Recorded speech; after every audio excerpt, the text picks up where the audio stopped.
അപ്പോൾ എല്ലാവർക്കും നമസ്കാരം. പുതിയൊരു വീഡിയോയിലേക്ക് സ്വാഗതം. എൻ്റെ പേര് ഡാനിയൽ. കഴിഞ്ഞ വീഡിയോയുടെ കണ്ടിന്യൂഷൻ ആണ് ഇത്. TATP SSW പിന്നെ ഞാൻ വന്നിരിക്കുന്ന കൺസ്ട്രക്ഷൻ ഇൻഡസ്ട്രി. ഓൾമോസ്റ്റ് എല്ലാ കാര്യങ്ങളും കഴിഞ്ഞ വീഡിയോയിൽ പകുതിയോളം നമ്മൾ കവർ ചെയ്തെന്ന് വിചാരിക്കുന്നു. അപ്പോഴത്തേനും സ്റ്റോറേജ് കഴിഞ്ഞു, അതാണ് പകുതിയിൽ നിന്ന് പോയത്. ഞാൻ ഒറ്റ വീഡിയോയിൽ ചെയ്യാനാണ് വിചാരിച്ചത്, പിന്നെ സമയം കിട്ടിയില്ല കഴിഞ്ഞ ആഴ്ച. അപ്പോൾ നമുക്ക് എന്തായാലും കൂടുതൽ കാര്യങ്ങൾ ഈ വീഡിയോയിൽ കാണാം. SSW ഒരു ഓവർവ്യൂ നിങ്ങൾക്ക് കിട്ടിയെന്ന് വിചാരിക്കുന്നു. പിന്നെ TATP വന്നുള്ള വേറെ ഗുണം എന്താണെന്ന് വെച്ചാൽ ഇതൊരു ഇൻഡോ ജപ്പാൻ പ്രോഗ്രാമാണ്, രണ്ട് ഗവൺമെന്റ് തമ്മിലുള്ള. സപ്പോസ് ഇപ്പം നിങ്ങൾ ചിലപ്പോൾ ലാംഗ്വേജ് പഠിക്കാനൊക്കെ കയറി വരുന്ന കുറേ പേരുണ്ട് കേട്ടോ. വളരെ ചുരുക്കമുള്ളൂ. അതായത് എടാ ഒരു 10 ലക്ഷം ഉണ്ടെങ്കിൽ ഒരു വിസയുണ്ട്, അങ്ങനത്തെ സ്കീമൊക്കെ ഇല്ലേ. എടാ ഒരു വിസയുണ്ട് നോക്കുന്നത്. അതിൽ വന്നാൽ എന്താ പ്രശ്നം വെച്ചാൽ ഒന്നും നിങ്ങൾക്ക് ലാംഗ്വേജ് അറിയത്തില്ല. പിന്നെ ഇവിടെ വന്നിട്ട് നിങ്ങൾക്ക് എന്തെങ്കിലും പ്രശ്നം ഉണ്ടായിരുന്നു, നിങ്ങൾ ഒരു എക്സാമ്പിൾ നിങ്ങൾ ആശുപത്രി പോകണം, അല്ലെങ്കിൽ എന്തെങ്കിലും ഒരു ഫോം ഫില്ല് ചെയ്യണം ഇവിടുത്തെ മുനിസിപ്പാലിറ്റിയിൽ, അങ്ങനെ പോയി കഴിഞ്ഞാൽ നിങ്ങൾ ഒറ്റയ്ക്കായിരിക്കും. ഇവിടെ ആരും ഉണ്ടാവില്ല നിങ്ങൾ സഹായിക്കാൻ. നിങ്ങളുടെ കാര്യം നിങ്ങൾ തന്നെ നോക്കണം.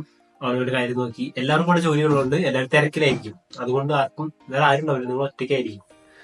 അത് ഒന്നാമത്തെ പ്രശ്നം. പിന്നെ നിങ്ങൾക്ക് കമ്പനിയിൽ ഇപ്പം എന്തെങ്കിലും ഇഷ്യൂ ഉണ്ടായി, മേ ബി നിങ്ങൾക്ക് എന്തെങ്കിലും ഇഷ്യൂ ആയി, മേ ബി കമ്പനി പൂട്ടിപ്പോയി, ജോലി ഇല്ലാണ്ടായി, അങ്ങനെയൊക്കെ വന്നു കഴിഞ്ഞാൽ നിങ്ങൾക്ക് വേറെ ഓപ്ഷനിൽ നാട്ടിക്കൊണ്ടു വരും. സോ അതാണ് അങ്ങനത്തെ ഒരു പ്രശ്നം TATP വരുന്നില്ല. ഇപ്പോൾ സപ്പോസ് എൻ്റെ കമ്പനി, ഇപ്പോൾ ഞാൻ TATP-യിലല്ല വന്നിരിക്കുന്നത്, എൻ്റെ കമ്പനി ഇപ്പോൾ ബാങ്ക്രപ്റ്റ് ആയിപ്പോയി, അല്ലെങ്കിൽ ഞാനും അവർ തമ്മിൽ എന്തെങ്കിലും തെറ്റി, അങ്ങനെ എന്തെങ്കിലും ഇഷ്യൂ വരുവാണെങ്കിൽ എനിക്ക് വേറെ കമ്പനി ഇവർ കണ്ടുപിടിച്ച് തരണം. അതാണ് TATP-യുടെ റൂൾ. 3 കൊല്ലം നമ്മൾ ഇവിടെ നിൽക്കാനുള്ള എല്ലാതും ഇവർ ചെയ്തു തരണം. മനസ്സിലായോ? പിന്നെ ഒരിക്കലും എൻ്റെ കമ്പനിക്ക് എന്നെ ഒറ്റയടിക്ക് പറഞ്ഞു വിടാൻ പറ്റത്തില്ല. ഒരു 30 days നോട്ടീസ് തരണം, ഫയർ ചെയ്യാൻ പോവാന്ന്. അത് അത്ര എക്സ്ട്രീം ആയിട്ട് എന്തെങ്കിലും അവരാണ് കാണിച്ചാൽ മാത്രമേ അങ്ങനെ ചെയ്യത്തുള്ളൂ കേട്ടോ. ഇല്ലെങ്കിൽ 1 മാസത്തെ ശമ്പളം എനിക്ക് തന്നിട്ടേ എന്നെ പറഞ്ഞു വിടാൻ പറ്റത്തുള്ളൂ. അതൊക്കെ TATP-യുടെ റൂളാണ്. പിന്നെ എന്നെ ഇവിടെ ഇറക്കി വിട്ടെന്ന് വിചാരിക്കാം, ഇതൊക്കെ എക്സാമ്പിൾ ആണ് കേട്ടോ, സീരിയസ് ആയിട്ട് എടുക്കണ്ട. അപ്പോൾ എൻ്റെ കുമിയായി എൻ്റെ റിസീവിംഗ് ഓർഗനൈസേഷൻ എനിക്ക് ഒരു സ്റ്റേ തരണം അടുത്ത ജോലി കിട്ടുന്നവരെ, കുമിയായുടെ ചെലവില്. അതൊക്കെ ഈ TATP-യുടെ ഗുണങ്ങളാണ് കേട്ടോ, TATP വിസയിൽ വന്നു കഴിഞ്ഞാൽ. പിന്നെ ഇപ്പോൾ മൈ നമ്പർ കാർഡ് എന്ന് പറഞ്ഞ സാധനമുണ്ട്. ഇവിടുത്തെ റെസിഡന്റ്, അതായത് ഇവിടുത്തെ ഒരു മെയിൻ ഐഡന്റിറ്റി കാർഡ് പോലെ, നമ്മുടെ നാട്ടിലെ വോട്ടർ ID അല്ലെങ്കിൽ ആധാർ പോലെ, അതുപോലെ ഫോറിനേഴ്സിനും ഇവിടുത്തെ ആൾക്കാർക്കുള്ളതാണ് മൈ നമ്പർ കാർഡ്. എന്തിനു അപ്ലൈ ചെയ്താലും മൈ നമ്പർ കാർഡ് ഉണ്ടോന്നാണ് ചോദിക്കുക. അപ്പൊ മൈ നമ്പർ കാർഡിന്റെ ഫോമൊക്കെ വരും, എനിക്കിതൊന്നും വായിക്കറിയത്തില്ല. അപ്പൊ ഇതൊക്കെ എന്റെ കുമിയായുള്ള ആൾക്കാരാണ്. ഞാൻ ഒരു ഫോട്ടോ എടുത്ത് അയച്ചു കൊടുക്കും, അവർ പറയും എവിടെയൊക്കെ എന്തൊക്കെ എഴുതണ്ടേ ഉണ്ടോ. അപ്പൊ അതുപോലെ പിന്നെ ഇപ്പൊ എനിക്ക് എന്തെങ്കിലും അസുഖം വന്നു, മെഡിക്കലായിട്ട് അങ്ങനൊക്കെ എന്ത് വന്നു കഴിഞ്ഞാൽ ഹോസ്പിറ്റലിൽ കൊണ്ടുപോകാൻ, അതുപോലത്തെ കാര്യങ്ങൾ. ഹോസ്പിറ്റലിൽ പോയിട്ട് നമ്മൾ എന്തോ പറയാനാണല്ലേ. അപ്പോൾ അങ്ങനത്തെ കാര്യങ്ങൾക്കും ഈ റിസീവിംഗ് ഓർഗനൈസേഷൻ റെസ്പോൺസിബിൾ ആയിരിക്കും. അപ്പൊ അതാണ് TATP-യുടെ വന്നു കഴിഞ്ഞാലുള്ള ഒരു ഗുണം. അടുത്തതായിട്ട് പറയാനായിട്ട് ഉദ്ദേശിക്കുന്നത് കൺസ്ട്രക്ഷൻ ഇൻഡസ്ട്രിയെ കുറിച്ചാണ് കേട്ടോ. ഞാൻ വന്നിരിക്കുന്ന കൺസ്ട്രക്ഷനിലാണല്ലോ. കൺസ്ട്രക്ഷനിൽ architectural designing, interior, board finishing work, അങ്ങനെയാണ് എൻ്റെ ഓഫർ ലെറ്റർ ഉള്ളത്. അപ്പൊ കൺസ്ട്രക്ഷൻ ഇൻഡസ്ട്രിയെ കുറിച്ച് ഞാൻ പറയാമെന്നാണ് വിചാരിക്കുന്നത്. കാരണം കൺസ്ട്രക്ഷൻ ഇൻഡസ്ട്രിയെ കുറിച്ച് എല്ലാവരും അറിഞ്ഞിരിക്കുന്നത് നല്ലതാണ്. ഇപ്പൊ എൻ്റെ അഭിപ്രായത്തിൽ ഇത്ര ദിവസം എക്സ്പീരിയൻസ് ഞാൻ പറയുകയാണെങ്കിൽ, കൺസ്ട്രക്ഷനിൽ ആരും വരരുത്. കൺസ്ട്രക്ഷൻ നമ്മുടെ നാട്ടിലെ പോലെയല്ല, സീനാണ്. സോ കൺസ്ട്രക്ഷൻ പ്രശ്നം എന്ന് വെച്ചാൽ വർക്കിംഗ് ജോലി വരുന്നത് 8 മണി to 5 മണി വരെയാണ് കേട്ടോ. അതില് 2 മണിക്കൂറോളം ബ്രേക്കാണ്, 7 മണിക്കൂർ പണിയുള്ളൂ. അതൊരു കാര്യം. 8 മണിക്ക് തുടങ്ങി കഴിഞ്ഞാൽ 10 മണിക്ക് ആദ്യത്തെ ബ്രേക്ക്, 10 മണി to 10:30 വരെ.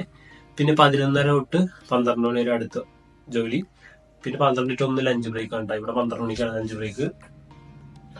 പിന്നെ 1 മണിക്ക് തുടങ്ങി കഴിഞ്ഞാൽ 3 മണി തൊട്ട് 3:30 വരെ അടുത്ത ബ്രേക്കും. അപ്പൊ അങ്ങനെയാണ് ബ്രേക്ക് വരുന്നത്. പിന്നെ മെയിനായിട്ട് ഞാൻ ഫേസ് ചെയ്യുന്ന പ്രശ്നം എന്താ വെച്ച് കഴിഞ്ഞാൽ, ഞാൻ ഒരിക്കലും പ്രതീക്ഷിക്കാതെ എനിക്കിപ്പോഴും ഡൈജസ്റ്റ് ചെയ്യാൻ പറ്റുന്ന ഒരു കാര്യമാണ് ട്രാവൽ. സൈറ്റ് കുറച്ച് അധികം ദൂരെയാണ്. മീൻസ് ഇപ്പോൾ എൻ്റെ ഏറ്റവും സൈറ്റ് എന്ന് പറഞ്ഞു കഴിഞ്ഞാൽ 77 കിലോമീറ്റർ ആയിരുന്നു. 1.5 മണിക്കൂർ 2 മണിക്കൂർ ട്രാവൽ. ഓക്കെ, ഞാൻ വിചാരിച്ചു ഓക്കെ ഇത് ദൂരെയായിരിക്കും, ഇനിയുള്ളതൊക്കെ അടുത്തായിരിക്കും. രണ്ടാമത്തെ സൈറ്റ് വന്നത് 123 കിലോമീറ്റർ ആണ്, വീണ്ടും 2.5 മണിക്കൂർ.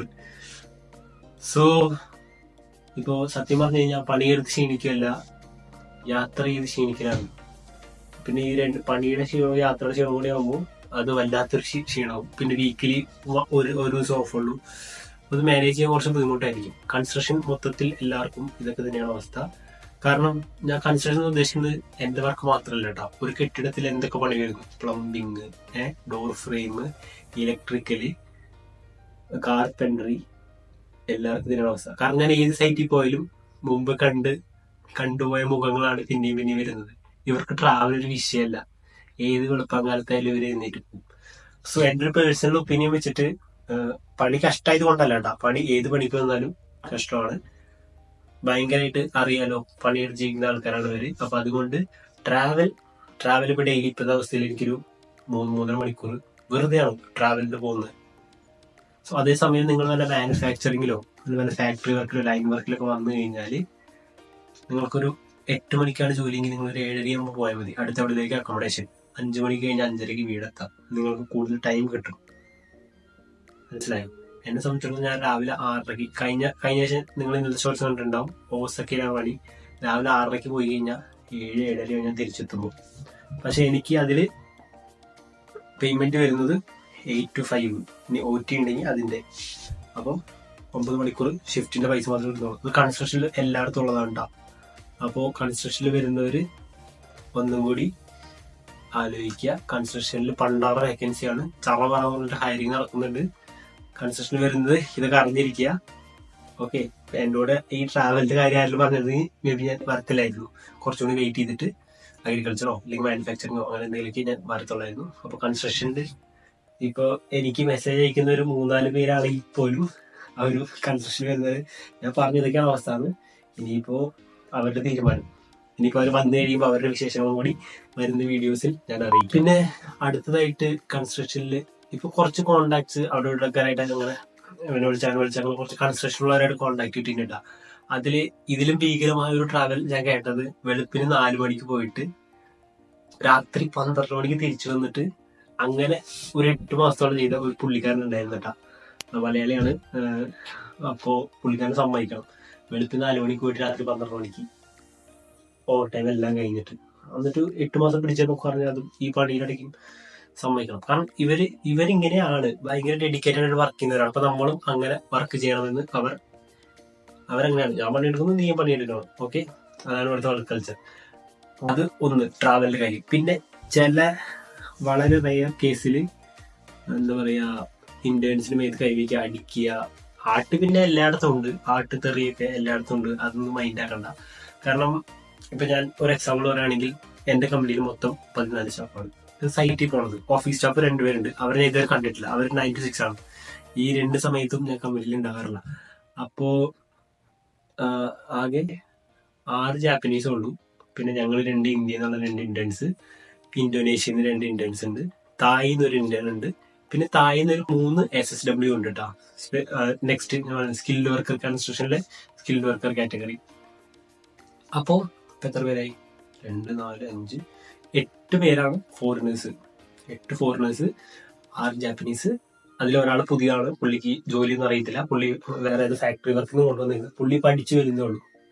അപ്പൊ ഈ ബാക്കിയുള്ള ഈ 5 പേരിലാണ് എല്ലാ പ്രഷറും വരുന്നത്. ഇവര് വണ്ടി ഓടിക്കണം. ഇവര് ഓരോരുത്തർക്കും ഓരോ സൈഡിന്റെ റെസ്പോൺസിബിലിറ്റി ആണ്. അപ്പൊ ഇവർക്ക് അതിൻ്റെതായ പ്രഷർ കാര്യങ്ങളൊക്കെ ഉണ്ടാവും. പിന്നെ ഇവർക്ക് കൊടുക്കുന്ന ഡെഡിക്കേഷൻ. ഇവർ കുറച്ച് കമ്മിറ്റ് ചെയ്തിട്ട് കൂടുതൽ റിസൾട്ട് കൊടുക്കണം. അതാണ് ജാപ്പനീസിന്റെ ഒരു പ്രത്യേകത. കുറച്ച് വർക്ക് കമ്മിറ്റ് ചെയ്ത് കൂടുതൽ കൊടുക്കും. അപ്പൊ ഇതിന്റെ പ്രഷറൊക്കെ ഉണ്ട്. ഇതിന്റെ ഇടയ്ക്ക് ഞങ്ങൾക്ക് ലാംഗ്വേജ് മനസ്സിലാവത്തില്ല. ഞങ്ങൾ വെള്ളിത്തരം കാണിക്കുമ്പോൾ ഒബ്വിയസ്ലി അവരുടെ കയ്യിൽ നിന്ന് പോകും. പക്ഷെ ഞങ്ങളുടെ കമ്പനി എല്ലാം ഡീസൻ്റ് ആണ്. മേത്ത് കൈ വയ്ക്കുന്ന സീനൊന്നുമില്ല. പക്ഷെ മേത്ത് കൈ വയ്ക്കുന്ന ആൾക്കാരെ അടിക്കുക, മേ ബി ഈ റോഡ് പണി പിന്നെ കൺസ്ട്രക്ഷനിലാണ് ഏറ്റവും കൂടുതൽ ഞാനിപ്പോ കേട്ടത്. അടിക്കുന്ന സീനൊക്കെ ഉണ്ട്. ജാപ്പനീസ് പൊളൈറ്റ് എല്ലാം ഒക്കെയാണ്. നിങ്ങൾ ടൂറിസ്റ്റ് വിസയിൽ വരുമ്പോൾ വന്നു കഴിഞ്ഞാൽ ഇവരെ പോലെ പൊളൈറ്റ് ആയിട്ടുള്ള ആൾക്കാരെ ഉണ്ടാവില്ല എന്ന് കരുതി നിങ്ങളോട് ജോബ് വിസയിൽ വന്നിട്ട് അല്ലെങ്കിൽ ഇന്റേൺഷിപ്പിൽ വന്നിട്ട് ഇവർ പൊളൈറ്റ് ആയിരിക്കണം. എന്നോട് ഇവരിങ്ങനെ അങ്ങനെ എക്സ്പെക്ട് ചെയ്ത് വന്നു കഴിഞ്ഞാൽ കുറച്ച് പാടായിരിക്കും. അപ്പൊ അതാണ് രണ്ടാമത്തെ കാര്യം. കൺസ്ട്രക്ഷൻ നമ്മുടെ ആൾക്കാരെ പോലെ തന്നെയാണ്. വെറും ലോക്കൽസ് ആണ് ഇവര്. കൺസ്ട്രക്ഷനിൽ അറിയാലോ സീനാണ്. അപ്പോൾ അതാണ് കൺസ്ട്രക്ഷനിലെ രണ്ടാമത്തെ കാര്യം. ഇനി മൂന്നാമത്തെ കാര്യം, ഇപ്പൊ ഈ ഇടയ്ക്ക് ഇപ്പൊ എന്റെ കുറച്ച് ഫ്രണ്ട്സ് വന്നിട്ടുണ്ടായിരുന്നു, എന്റെ ജൂനിയേഴ്സ് ആൻഡ് സീനിയേഴ്സ് ഒക്കെ ആയിട്ട്. കൺസ്ട്രക്ഷൻ റിലേറ്റഡ് ആണ്. അതില് ഈവൻ ദോ എന്താ പറയാ ലൈസൻസ്ഡ് ഓർഗനൈസേഷൻസ് ആണ് ഇതിനകത്ത് TATP രജിസ്റ്റർ ചെയ്തിട്ടുണ്ടെങ്കിൽ പോലും ഓഫർ ലെറ്ററിൽ പറഞ്ഞിട്ടുള്ള ജോലി അല്ലാണ്ട് വേറെ ജോലിക്ക് കൊണ്ടുവരിക, പിന്നെ എല്ലാ ദിവസവും പണിയില്ലാണ്ടിരിക്കുക, സാലറി കൊടുക്കാണ്ടിരിക്കുക, അങ്ങനത്തെ പ്രശ്നങ്ങളും ഉണ്ട് കേട്ടോ ഇതിനകത്ത്. ഇവിടെയും അങ്ങനത്തെ മോശമായ കമ്പനികളൊക്കെ ഉണ്ട്. അതൊന്നാമത്തെ കാര്യം. അപ്പൊ അങ്ങനത്തെ പ്രശ്നങ്ങളും കൺസ്ട്രക്ഷനിലും ഉണ്ട്. നിലവിൽ ഞാൻ തപ്പിയെടുത്തൊക്കെ വെച്ചിട്ട് കൺസ്ട്രക്ഷനാണ് ഏറ്റവും സീൻ. പക്ഷെ എന്റെ ഏറ്റവും വലിയ പ്രശ്നം ട്രാവലാണ് കേട്ടോ. ഡെയിലി 3-3.5 മണിക്കൂർ വെറുതെ പോകുന്നതാണ് ഇപ്പോൾ ഏറ്റവും എനിക്ക് ഡൈജസ്റ്റ് ചെയ്യാൻ പറ്റാത്തതും. ഇപ്പൊ ഞാൻ അതിനെക്കുറിച്ച് ചിന്തിക്കണം, എന്ത് ചെയ്യാൻ പറ്റും അങ്ങനെ കൂടുതലായിട്ട്. അതുകൊണ്ടാണ് അല്ലെങ്കിൽ വീഡിയോ ഒക്കെ കുറച്ചുകൂടി ഇമ്പ്രൂവ് ചെയ്യണം, എന്തെങ്കിലുമൊക്കെ ചെയ്യണം എന്നൊക്കെ ഉണ്ട്. പറ്റുന്നില്ല. വന്ന് കുക്ക് ചെയ്ത് പിന്നെ രാവിലെ 5 പോകണം. ഓക്കെ, സോ കൺസ്ട്രക്ഷൻ ചറപറ വേക്കൻസി ആണ്.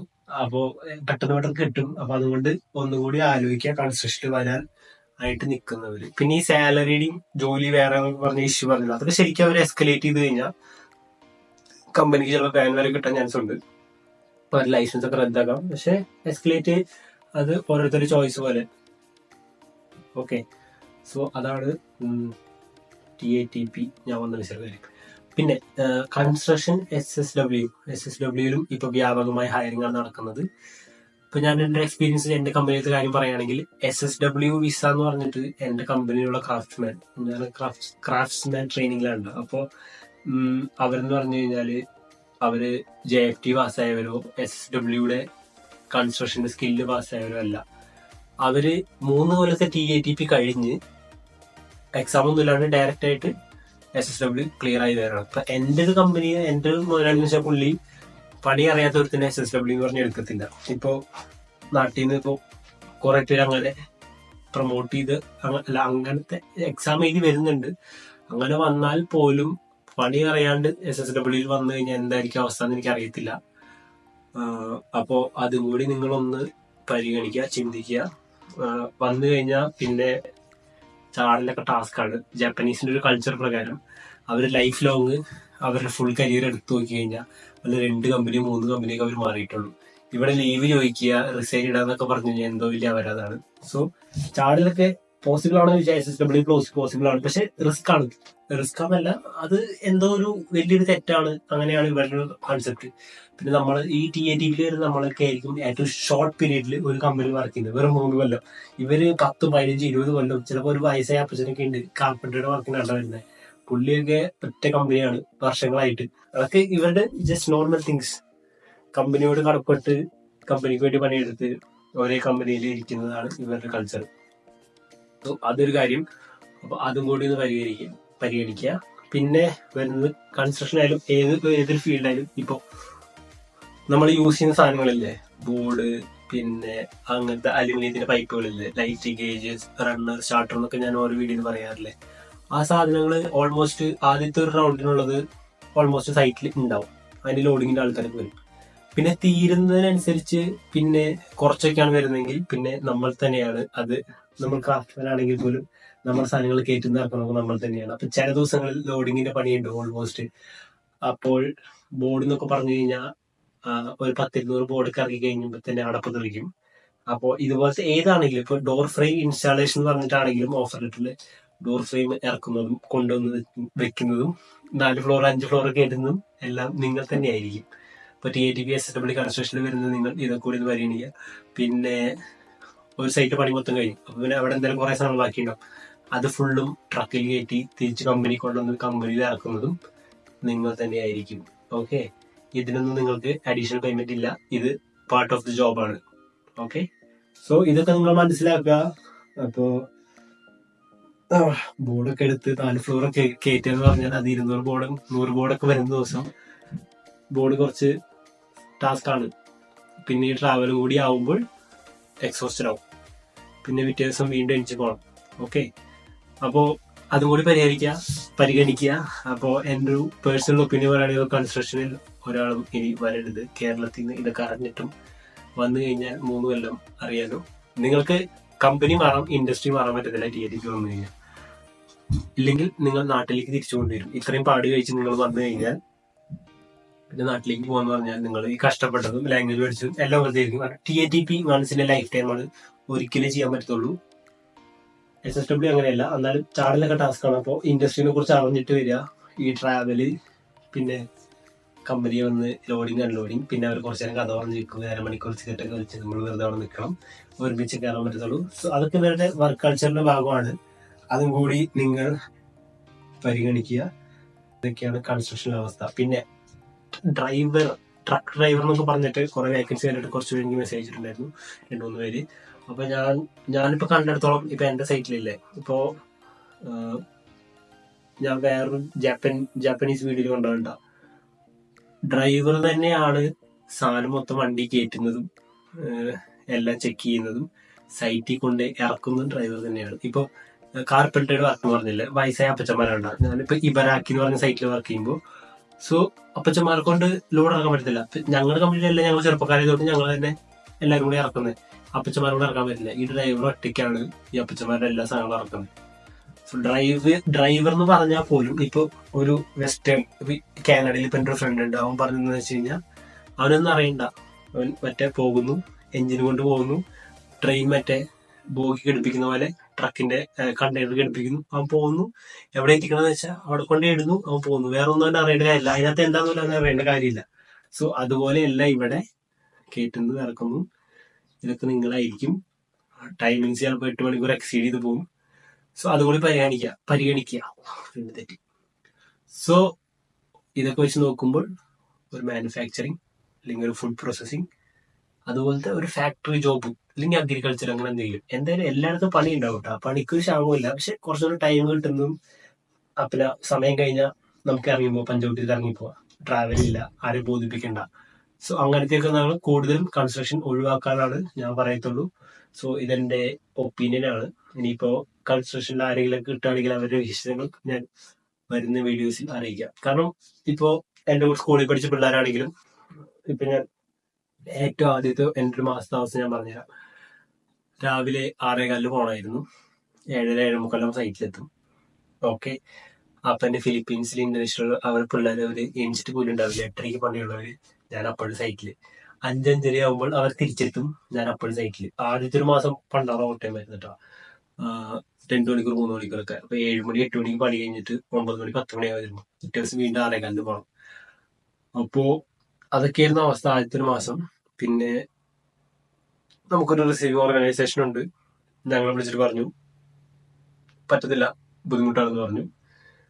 അപ്പോ അങ്ങനെ ഇപ്പൊ കമ്പനിയിൽ ആർക്കും ഓവർ ടൈം ഇല്ല. അതെ, നമ്മൾ പിന്നെ അറിയണത് മലയാളീസ് പറയുന്ന കാര്യം പറയുന്നവര് പറയും. ഇവിടെ ഓൾറെഡി 1 വർഷമായിട്ട് ഒരു പറഞ്ഞുകൊണ്ടിരിക്കുക പിള്ളേര് പറ്റുന്നില്ല.